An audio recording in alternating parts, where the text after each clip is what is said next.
Good afternoon, New York, and the rest of our listeners around the globe. My name is June Stoyer, and I'm the host of the Organic View radio show.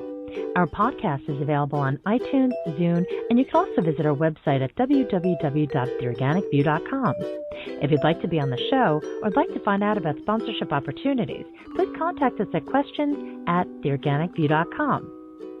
Today's show is sponsored by Eden Foods, the most trusted name in certified organic clean food. When you shop online at edenfoods.com, enter the coupon code ORGVIEW to receive 20% off any regularly priced items, excluding cases. For other promotional offers, please visit theorganicview.com's website. And don't forget to check out our contest section.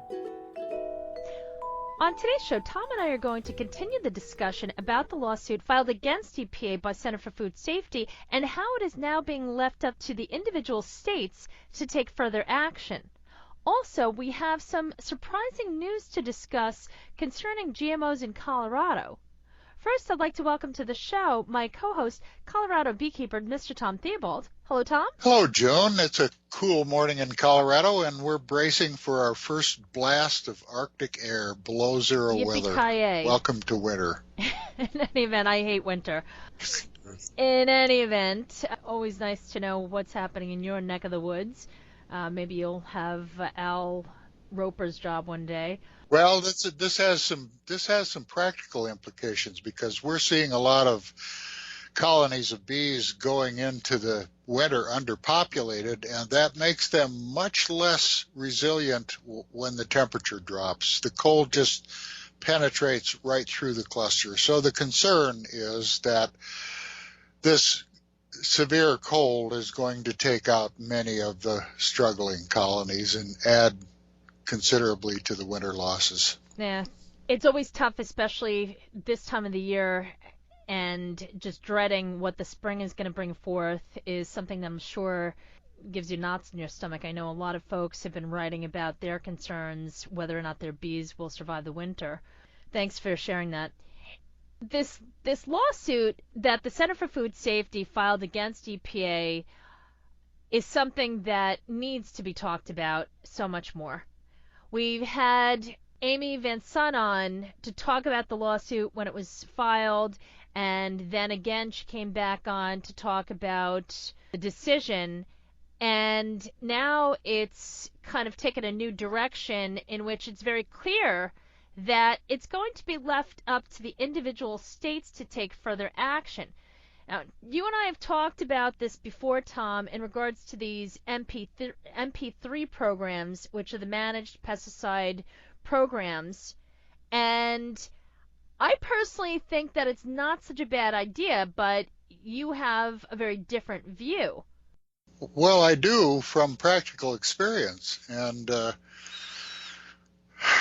these are things that to the average person may look like sensible steps, when in fact my view is that this is all part of a carefully orchestrated program to do little or nothing and get the bees and the beekeepers out of the way. The EPA has failed in its responsibilities to protect the environment and to protect the pollinators and regulate these pesticides, and the lawsuit made that very clear. But the answer to that is not to delegate that authority to the states. It's to hold the EPA to its responsibilities. And the reason for that, or one of the reasons for that, is that we've had very little cooperation from the states, and the chemical companies would love to see this decision-making pushed down as low as possible, because even though they have pretty totally captured the EPA, they have even more influence at the state level. I disagree. If you take a look at New York State banned clothianidin, and that was due to action, I do believe, by the previous governor, Governor Patterson. Even though he was in office for a brief period of time, he did a lot as far as protecting the environment and the people from these pesticides. However, I understand that that's a unique situation, but I really think that at least we have a chance of getting more done than we do at the federal level. EPA has done nothing. We've seen this time and time again. And with Obama's memorandums, that's also proven to be worthless. All they're doing is just giving us some sort of appeasement to shut us up, and meanwhile, nothing's been done. June, New York took the steps that it did because they were finding the first neonicotinoid, imidacloprid, in wells in Long Island, and rich people objected. Okay, so they began putting greater restrictions on imidacloprid, and when clothianidin came on the market, they decided not to register it. It had nothing to do with the bees. I've had 40 years experience, with 41 now, with the Colorado Department of Agriculture, and at every step along the way, they have been opposed to the interests of the bees and the beekeepers. The reality is we're seen as an inconvenience to modern agriculture. We're a hindrance. And my experience is that the state departments of agriculture are under even greater control of the chemical industry. And that certainly is not an answer. And a perfect example is what we're about to talk about, which is the MP3s, the Managed Pollinator Protection Plans. Managed Pollinator Protection Plans, MP3s. And what this accomplishes is the culmination of about 20 years of manipulation of the beekeepers and an effort through policy decisions and administrative steps to do an end run around federal law. And the most recent one was in Delaware, where they're touting the bee protection by way of these MP3s. They provide no protection at all. They're not funded. They have no enforcement authority. They're completely voluntary.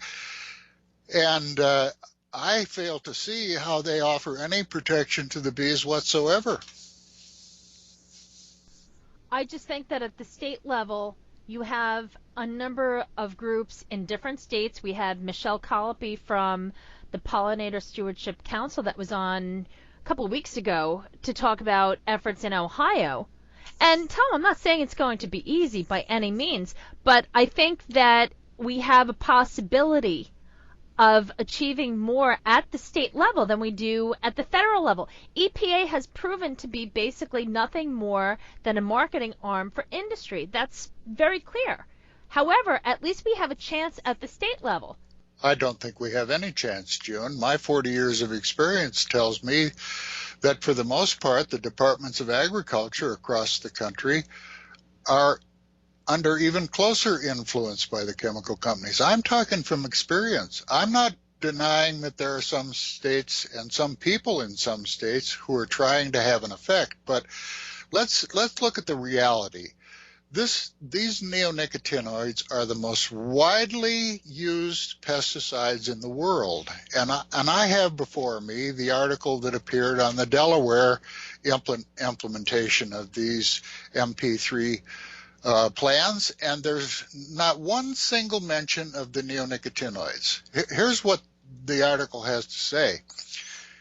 In recent years, honeybee colonies have faced a variety of threats: colony collapse disorder, varroa mites, tracheal mites, small hive beetles, bacterial, fungal, and viral diseases. In addition, there is a decline in quality forage, the flowering plants that bees depend upon for both nectar and pollen.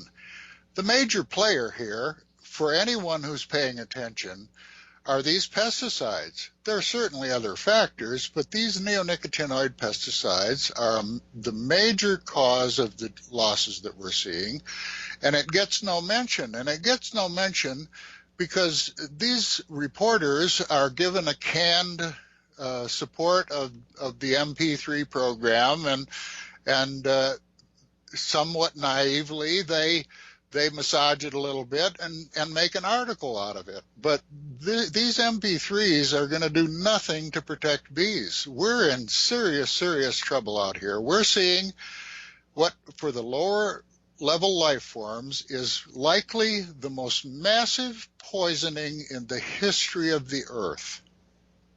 And I'm not overstating that. And everybody is trying to sweep it under the rug. Once again, that is what they do. When you were interviewed by CBS with Dan Rather, they swept it under the rug. They were very clear to mention industry, but they did the same thing. That's what they do because they're dependent upon their sponsors, which consist of industry. Yeah. Well, you have a lot of grassroots efforts that are at the state side. Look at the folks in Maryland. They're really stepping up to the plate. They're trying to do as much as they can, and we're seeing this in other states. I mean, look at what's going on in Colorado. What about the Be Safe neighborhoods? They've achieved a lot. But have they, June? Have they really? I mean, I fully support these efforts that have been undertaken, and I think we have to keep that pressure on. But let's just take a look at Maryland. What was accomplished there? The pesticides in question were restricted for homeowners, but they're still going to be used. They're going to be used by lawn services. They're going to be used in agriculture. They're going to be used on golf courses. The effect is going to be minimal, and we're not talking about just a plain old pesticide. We're talking about something that appears to have contaminated the soil and the groundwater widely. And while these are efforts in the right direction, they have little effect on the total drenching of the environment with these neonicotinoids. That's the reality. Well, the bottom line is that with anything, it doesn't matter if it's a town that needs to install a traffic light. Unfortunately, in our world, until enough people have died, that's when government takes action. That's proven time and time again.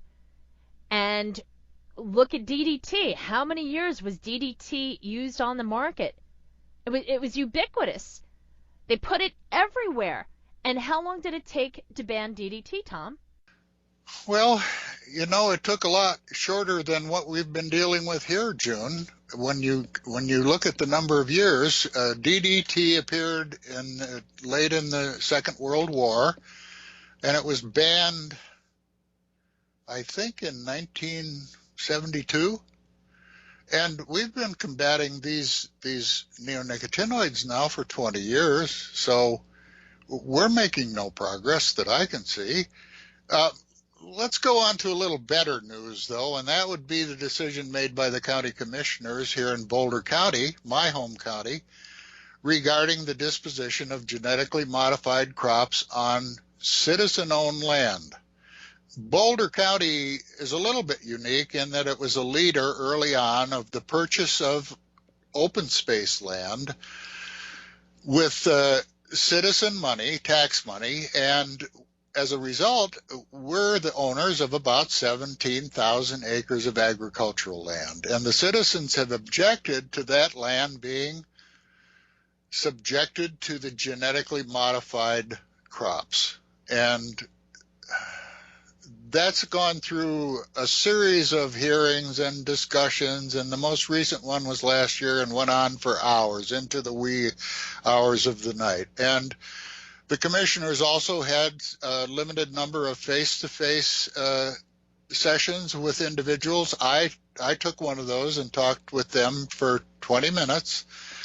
My major concern was the seed coatings. The genetically modified crops may be affecting the bees, but the major player, as I said, are these neonicotinoids. And the commissioners were listening, and they heard it, and they looked at the research, and they've come to the conclusion that we really have to remove the genetically modified crops from citizen-owned land. And they made that decision last week. And that's huge. Well, that is huge news. Well, it's still a little vague because I have yet to find what specifically that means. And they're talking about a 3 to 5 year phasing out, 3 years for corn and 5 years for sugar beets. And those 3 to 5 years may be the death sentence for many, many of the lower level life forms. It's just, Agreed. people don't seem to grasp the enormity of this poisoning, and I think we have to phase it out, but we have to get moving here. This has gone on for 20 years, and the beekeeping industry and the other pollinators and many other life forms are on the ropes. So while it's good news, it's also concerning that this just seems to drag out and drag out and drag out. Once again, until enough people have died, then they'll take action. But at least this is a step in the right direction. Several years back, I remember having one of the commissioners from Boulder on the show, and that was a very interesting conversation, but it was nowhere near the decision that they've rendered, last night. They had really no idea what was going on as far as what the impact would be as far as pollinators. So this is, I think, very good news. It's a very big step in the right direction. And also, Tom, I just want to point out one thing. I don't know about the supermarkets in Colorado, but here in New York, I was really surprised to see how many products on the shelf are now not only organic, but are GMO free. And that's throughout the store. It used to be that it was a little small section in the store, usually where they sold the health food and the vitamins and all that, where you would find organic and GMO free. Now it's ubiquitous throughout the store, and I think that says a lot. It says a lot about what society wants. It says a lot about how industry doesn't have necessarily a choice when it comes to the people, what they want. So I think it really does boil down to the public being more vocal about the neonicotinoid pesticides. Industry is spending millions of dollars promoting these chemicals, trying to say that their main concern is the health and the safety of not only honeybees, but of the pollinators in general. And we know that to be a complete falsehood. But the bottom line is the power is with the people. Well, all of these are steps in the right direction, and I hesitate to be critical of these, but we should have been making some of these decisions 10 years ago. If our objective was to have a healthy beekeeping industry, we're in serious trouble, and we need to get moving. Well, Tom, it may be the end of 2016, but I think things are looking up as far as the direction we need to take. I think the news from Boulder is a very big step, and it will influence other communities to do the same. Tom, thanks so much for joining me today. Thank you too, June. It's been a pleasure.